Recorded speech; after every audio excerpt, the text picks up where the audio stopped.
Dr. Seuss. When I leave home to walk to school, Dad always says to me, "Marco, keep your eyelids up and see what you can see." But when I tell him where I've been and what I think I've seen, he looks at me and sternly says, "Your eyesight's much too keen. Stop telling such outlandish tales. Stop turning minnows into whales." Now what can I say when I get home today?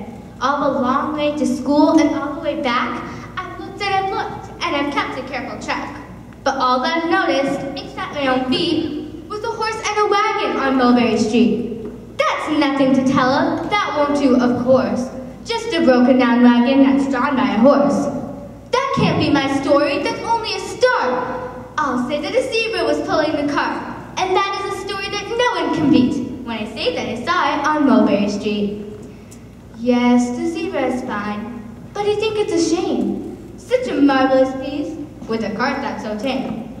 The story would really be better to hear if the driver I saw were a charioteer. A golden blue chariot's something to me, rumbling like thunder down Mulberry Street.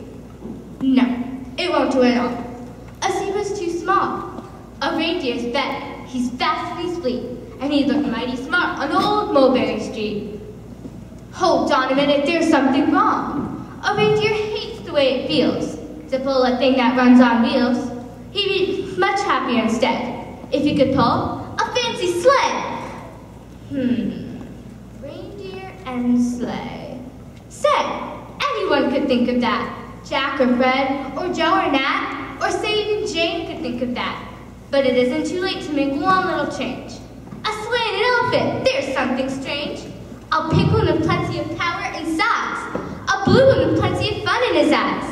And then, just to give him a little more tone, have a Raja with rubies perched high on the throne. Say, that makes a story that no one can beat, when I say that I saw it on Mulberry Street. But it could still be better. Suppose I had no time for more. I'm almost home. I swung around the corner and dashed to the gate. I ran up the steps and I felt simply great, for I had a story that no one can beat, and to think that I saw it on Mulberry Street. But Dad said quite calmly, "Just draw up your stool and tell me the sights on the way home from school." There was so much to tell, I just couldn't begin. Dad looked at me sharply and pulled at his chin. He frowned at me sternly from there in his seat. Was there nothing to look at? No people to greet? Did nothing excite you or make your heart beat? Nothing, I said, growing red as a beet, but a plain horse and wagon on Mulberry Street. Thank you.